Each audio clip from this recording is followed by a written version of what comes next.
No footsteps, no voices, no trace of familiar perfume. Only empty rooms and a letter left on the table by a trembling hand. Inside, a confession of betrayal. Inside, the beginning of the end. But the worst was yet to come. The betrayal was only the surface of a much darker truth. The face he trusted hid a trap behind a smile, and the deception had become a well-oiled machine. Standing at the crossroads, to seek revenge or protect what mattered most, he chose a third path. Hello, my friend. I'm so glad you stopped by my channel. If you're here for the first time, don't forget to subscribe and share this video with your friends or family. It really helps my channel a lot. Please tell me in which city or country you watched this video. I value every one of your comments. So let's get started. Caleb walked through the front gate with a quiet ease, the faintest smile touching his lips.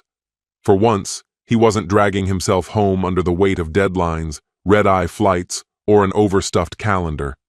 He had just celebrated the opening of the 12th location of his energy firm. This one in London, a crowning achievement of a company he had built from nothing. During the flight home, his mind kept circling back to Marissa and the girls, wondering how to tell them. Things were going to change. The late nights, the missed meals, the silent dinners while he worked, those were over. He was ready to show up. School pickups, evening stories, spontaneous laughs at the dinner table, he wanted it all back. He was finally ready to clock out and come home for good. As he turned the doorknob and stepped inside, he braced himself for the warmth he'd grown to miss, the faint trace of Marissa's scent, the scamper of little feet on the floors, perhaps a cartoon drifting in from the living room. But what met him was a heavy, unnatural quiet. He called for the girls, no reply. The kitchen sat untouched. Upstairs, everything looked frozen in place. Too perfect. Beds made like hotel suites, rooms neat to the point of sterility. In the master closet, the absence spoke louder than words. A few hangers bare, 2 suitcases missing. His chest tightened. He wandered into the study and stopped short. An envelope lay on the desk, centered with care, his name scrawled across it in Marissa's handwriting. His fingers trembled as he tore it open. The letter opened with a request. She asked for compassion. She acknowledged the distance that had grown between them in recent months, how she had felt unseen, untouched, and unwanted. She admitted to forming a connection with someone else, Trevor, the golf pro from the club. It began as harmless conversation, she explained, and then evolved into something neither of them planned. She insisted it wasn't love, just a mistake, a lapse in judgment. She said she felt shame, guilt, and confusion, but none of that could rewind time. She and the girls had gone to her parents' home in Napa Valley. It would give Caleb time to process everything before facing questions from the children. The letter didn't read like a heartfelt apology. It felt more like a confession passed off for him to deal with alone. No clear direction, no resolution, just wait. Caleb let the letter slip from his hands and fall to the desk. He drifted to the bedroom, staring blankly at the space they once shared. It didn't feel like his anymore. In the girls' room, some dresses were missing, but most toys remained. He pulled out his phone, called his sister in San Francisco, and told her, without emotion, that he'd be coming with the kids, and that he'd explain everything later. No shouting, no tears, just motion. He packed in silence, each word from Marissa's letter playing back like slow-motion punches. The hurt wasn't just in her betrayal. It was in the months she had hidden it behind smiles and casual touches, while he gave his energy to building what he thought was a secure life for them all. It felt like while he was pouring concrete to keep their world strong, she had quietly opened a back door. But Caleb didn't scream. He didn't smash plates. He didn't even pick up the phone to confront her. He saw no value in words anymore. His focus shifted to what mattered most, his daughters. For them, he needed to stay clear-headed. In the days that followed, Caleb drifted between numbness and fierce determination. Sleep became rare. Whenever he shut his eyes, images came uninvited. Marissa smiling at someone else, reaching for another man's hand. This pain was different from business setbacks. It gnawed at his sense of self. But above all, he had to be a father now, fully, unflinchingly. The girls remained in Napa with Marissa's parents. Alone, Caleb used the time to think, to plan. Divorce was inevitable, but he was determined not to let it poison what remained. He'd seen what bitter splits did to children, how resentment could splinter a family beyond repair. That would not be their story. Then one otherwise forgettable afternoon, while waiting on the coffee machine to finish brewing, his phone rang. Alan, a familiar but distant acquaintance from the golf club, was on the line. Their conversation was light, friendly, until Caleb mentioned the separation. That's when Alan hesitated, then casually said something that froze Caleb in place. "You know, Trevor, he's got a bit of a reputation. You're not the first." Caleb went still. He pressed for more, but Alan backtracked. Said he shouldn't have said anything. Didn't want to get involved. But it was too late. A splinter of doubt had been driven in, and Caleb couldn't ignore it. Was Marissa just another name in a pattern? Did she know who Trevor truly was, or had she willfully ignored it? Refusing to let uncertainty fester, Caleb took action. He reached out for recommendations and hired a private investigator with a reputation for discretion and results. Days later, the report arrived. Caleb stayed up the entire night reading every line. The truth was uglier than he had feared. Trevor had been romantically involved with at least 3 other married women at the same club. On 2 separate occasions, the consequences had been enough to end marriages. The proof was irrefutable: text messages, incriminating photos, and a quietly submitted report to club officials. That report was never seen again, buried to avoid public embarrassment. The pattern was always the same. He would initiate contact during training, show concern, offer a listening ear, and slowly shift things into secrecy, private messages, secluded meetings. Caleb felt his stomach churn. Marissa wasn't the first, and he was almost certain she wouldn't be the last. What she had perceived as emotional intimacy had, in truth, been rehearsed manipulation. Her involvement wasn't accidental. It had been a deliberate choice. She saw what it was, understood the stakes, and still proceeded. Even in the thick of his sorrow, Caleb's mind stayed sharp. He knew this moment could be used. He brought everything, messages, photos, the report, to his lawyer. The man had a reputation for ethical strength and quiet determination. The mission was clear: initiate divorce, use the evidence strategically. There would be no public spectacle, no damage to Marissa's reputation in front of the children. But Caleb needed to protect himself and ensure his daughters would stay with him, at least temporarily, until things cooled down enough for calm conversations. His attorney nodded in agreement and began gathering the necessary documents. Through it all, Caleb's focus never strayed from his daughters. They were in Napa, likely hearing a softened, redacted version of the truth. He knew he'd eventually have to sit them down and offer a version of events shaped for young minds. He didn't want them to grow bitter toward their mother, but he also wouldn't let his silence be mistaken for cowardice. They needed to learn. Forgiveness is a choice, but respect is a requirement. One evening, while staying at his sister's house, he joined her on the back porch and told her part of what had come to light. She listened intently, her face calm, though her tight jaw gave away the anger she kept contained. When he finished speaking, she said only this: "You'll get through this with grace. It'll hurt, but it will shape who you become." The words were plain, but they embedded themselves in him. She was right. Facing pain head-on transforms us. And without quite realizing it, Caleb was already beginning to change. Days later, he arranged a phone call with Marissa. Her voice was strained, laden with guilt. Caleb didn't drag it out. He told her directly that the marriage was over. She wept, begged, tried to appeal to his emotions. But he stayed firm. He promised not to disgrace her, especially not in front of their daughters. Still, their time as a couple had reached its end. He asked her to help prepare the girls for his arrival. He would be picking them up soon. Marissa agreed, her tone flat, as if the reality of her actions had only just begun to settle in. When the call ended, Caleb sat silently, phone in hand, breathing slowly. That night, for the first time in a long while, he slept deeply. No tossing, no torment, just peace. The divorce proceeded with quiet efficiency.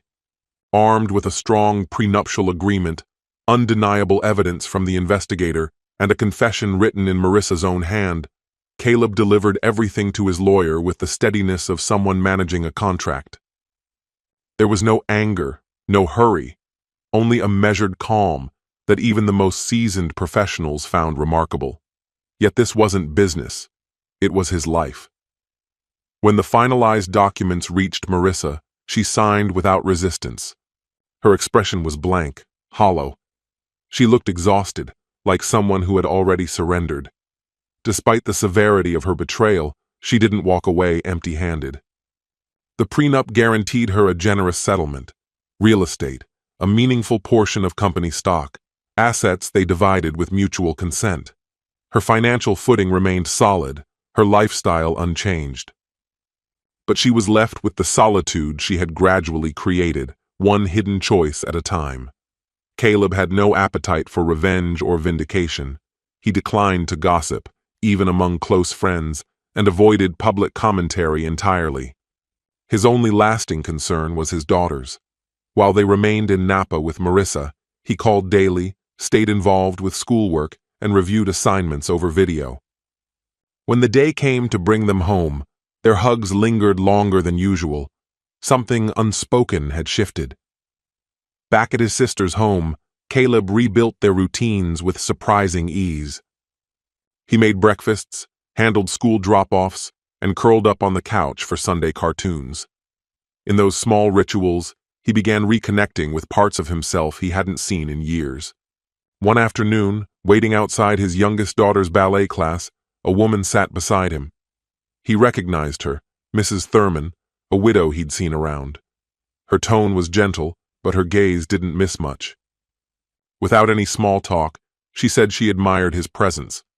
She'd seen many fathers fade into the background after divorce, she noted, but he wasn't like them. Caleb gave a small, appreciative smile. Expressing himself through words had never come naturally. All he managed to say was that being a part-time father wasn't enough anymore. That simple confession forced him to confront just how much he had changed, especially in the public eye. He was no longer solely defined by his status as a high-powered executive with a sleek Manhattan office and access to a private jet. Now, he was also the man trying, however imperfectly, to show up every day as a present, full-time parent. On the other side of that transformation was Marissa, adjusting to her own new reality. She still lived in the home they had once shared in San Jose, though now it felt hollow. The energy and laughter that had once filled weekends were gone, leaving behind quiet and emptiness. Whenever she stepped out into the neighborhood, it felt as though invisible eyes followed her and whispers trailed behind. Stories about Trevor had begun to circulate, allegations of infidelity with married women, rumors of money paid to keep things silent. Some of her friends tried to remain neutral, but their restrained tones and hesitant glances spoke volumes. There was a quiet expectation, as though they were waiting for her to acknowledge her share of the damage. Marissa attempted to find new social groups, seeking a place to start over. But no matter how polished the environment, she never felt like she truly fit in. The weight of guilt didn't disappear, even when cushioned by comfort. Still, one area of her life remained sacred: her time with the girls. She made sure to be there for pickups, prepared their favorite foods, filled their rooms with new stories, and patiently worked through homework with them. Her devotion often seemed like an unspoken apology, delivered through actions rather than words. The children, young but observant, sensed that things had shifted between their parents. Yet they also saw the care each one took to keep things steady. Caleb never criticized Marissa when the girls were around. When one of them once asked why their parents lived in different homes, he simply said that even when love is real, people sometimes end up heading in separate directions. The child didn't reply, just gave him a soft smile and hugged him tightly. In time, Caleb stopped showing up at the country club. Morning walks took the place of golf outings. He turned away from high-profile gatherings, limited his work hours, and refocused on home. His daily schedule adapted to theirs. Business calls wrapped up sooner.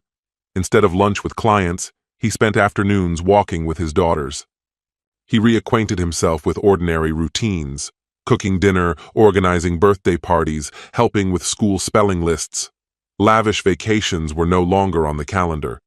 In their place were simpler trips, quiet retreats with hiking trails, lakes for swimming, and bicycles for exploring. He wasn't running from the past. He was intentionally creating a life that felt grounded. Despite all that had fallen away, he had managed to hold on to something meaningful. That became his anchor, to protect and nurture it every day. After the divorce was finalized, time moved forward. Life began settling into a new pace. The girls were growing accustomed to the arrangement, and Caleb found a sense of calm he hadn't anticipated. It wasn't loud or dramatic. It came subtly, with the absence of chaos. The suffocating pressure that had once greeted him each morning had faded. He had come to terms with the fact that life doesn't always unfold as planned. The grief that had once felt overwhelming had receded, leaving only a trace behind. Then, one unremarkable afternoon, while organizing the girls' school papers, a message came through. It was from Marissa. She wanted to talk, not over the phone but in person. She had something important to share, and she needed to say it face to face. He hesitated. His first instinct was to decline, but eventually he replied and agreed. They picked a secluded park, far from familiar faces and prying eyes. When he arrived, she was already there, sitting on a bench, her hands tightly folded, posture tense. She looked slimmer, her face drawn with exhaustion. When she noticed him, she looked up. They sat side by side in silence for a moment. Whatever closeness they once had was gone, but their shared past lingered, giving this moment its gravity. She didn't delay. She clarified right away that she wasn't hoping for reconciliation. She understood that some breaks couldn't be undone, not with apologies, not with time. She was there to take full ownership, not just of her actions, but of the choices that led to them. She admitted she had allowed loneliness to steer her decisions, that she'd mistaken craving for freedom as empowerment, that in the process, she had dismantled what had once been whole. Caleb listened without interruption. His face remained unreadable.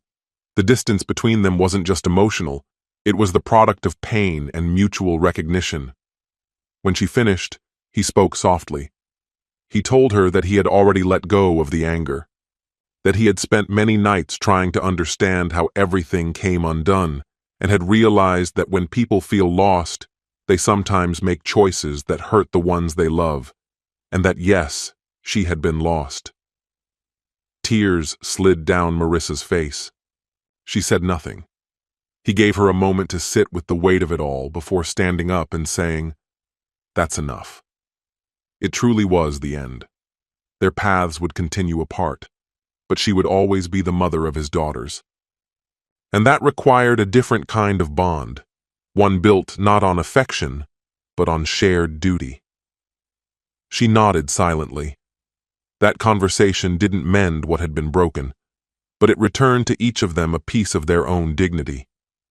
It was the farewell they didn't know they needed. After that day, the nature of their communication shifted. The long exchanges ceased, replaced by short, respectful messages about the children. In the weeks that followed, Marissa appeared more grounded. She began picking the girls up more consistently, attended school functions, and helped with assignments. Caleb observed from a distance, offering no remarks. He understood that true remorse isn't expressed in words. It shows itself in what a person chooses to do. And slowly, Marissa was beginning to show it. As Caleb slowly pieced his life back together with his daughters by his side, his worldview began to evolve. He scaled back his workload, invested in a promising green tech venture, and redirected his attention toward the more human aspects of business. The persona of the relentless, unyielding executive began to dissolve, giving way to a version of Caleb that others found more grounded, more relatable. Around the office, quiet conversations echoed his transformation. He wasn't the man he had once been. And that was the truth. The emotional scars he bore had grown into a compass for how he lived.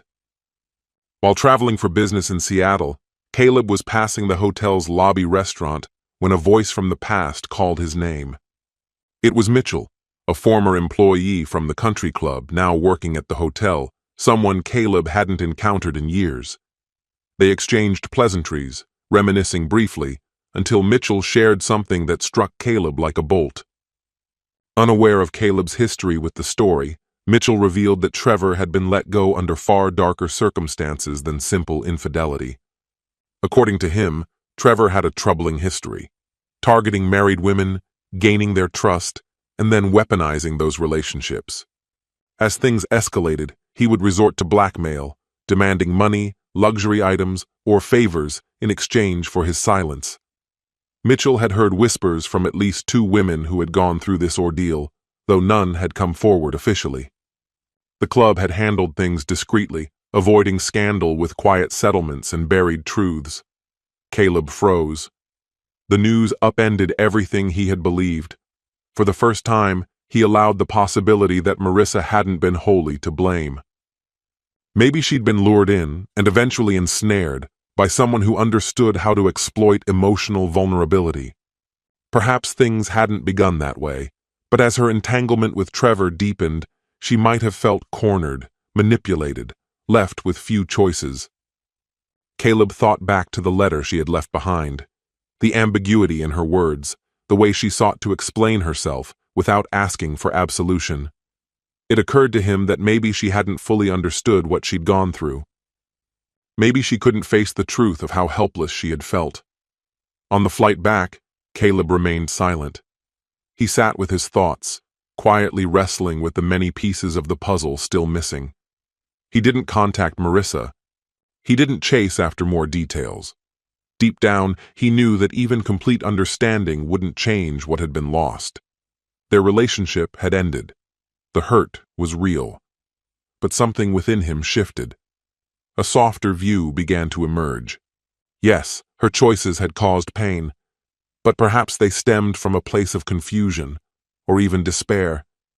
Maybe she had been lonelier than he had ever known.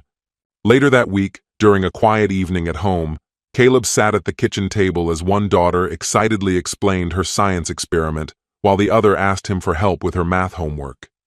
He listened, smiling. The love they shared had weathered every storm. That was what mattered most.